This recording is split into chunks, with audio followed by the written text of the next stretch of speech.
திமுக கூட்டணியில் இணைந்த தேமுதிக. நீண்ட நாட்களாக இழுபறையில் இருந்த தேமுதிக கூட்டணி தற்போது முடிவாகியிருக்கிறது. வருகின்ற 2026 சட்டமன்ற தேர்தலை திமுக கூட்டணியோடு இணைந்து சந்திக்கிறது தேமுதிக.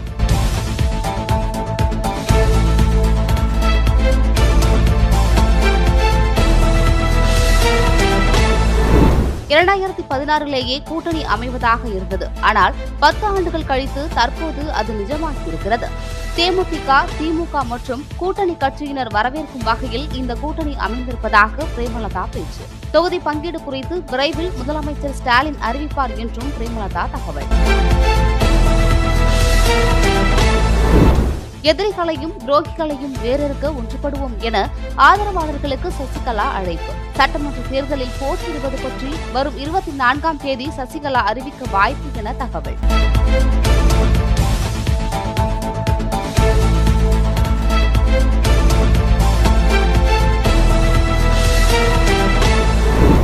சட்டமன்ற தேர்தலை முன்னிட்டு மார்ச் மாதத்தில் 3 முறை தமிழகம் வருகிறார் பிரதமர் மோடி.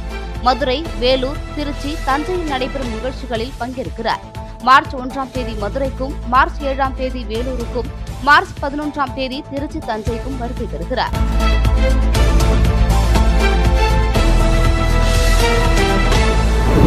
வேலூர் அகரம்சேரியில் 23ஆம் தேதி விஜய் மக்கள் சந்திப்பு நிகழ்ச்சிக்கான ஏற்பாட்டு வேலைகள் தீவிரம்.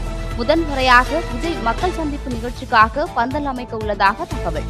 33 ஏக்கர் நிலம் தேர்வு செய்யப்பட்டு 5000 பேர் அமரும் வகையில் நாற்காலிகள் உள்ளிட்ட அடிப்படை வசதிகள் ஏற்பாடு. வரும் 8ஆம் தேதி திருச்சி மாநாட்டில் கூட்டணி கட்சி தலைவர்களை மேடையேற்ற திமுக திட்டம். காங்கிரஸ் உள்ளிட்ட அனைத்து கட்சி தலைவர்களையும் மேடையேற்ற திமுக முடிவு செய்திருப்பதாகவும் 8ஆம் தேதிக்குள் தொகுதி பங்கீடு பேச்சுவார்த்தையை முடிக்க திட்டமிட்டுள்ளதாகவும் தகவல்.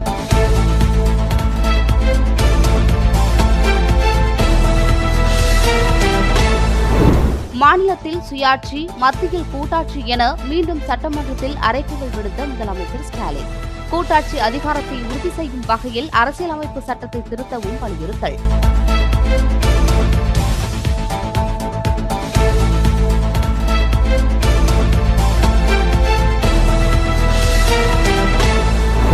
விளம்பரம் தேடும் செயலில் மட்டும் தமிழக அரசு ஈடுபடுவதாக எதிர்க்கட்சித் தலைவர் எடப்பாடி பழனிசாமி குற்றச்சாட்டு. செய்த சாதனைகளை கூட சொல்லி அதிமுக விளம்பரம் தேடிக் கொள்ளவில்லை எனவும் பேச்சு.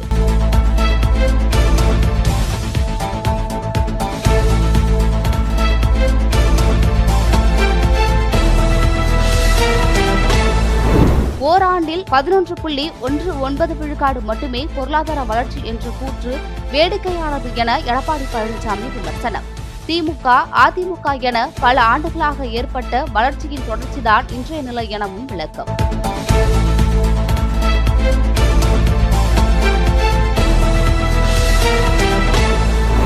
தமிழகத்தில் காலியாகும் 6 மாநிலங்களவை இடங்களுக்கு மார்ச் 16ஆம் தேதி தேர்தல்.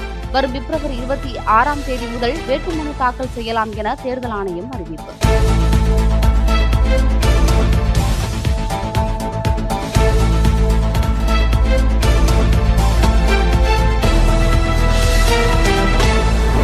திமுகவில் திருச்சி சிவா, என்ஆர் இளங்கோ, செல்வராசு, கனிமொழி சோமு ஆகியோரின் மாநிலங்களவை பதவிக்காலம் முடிவடைகிறது.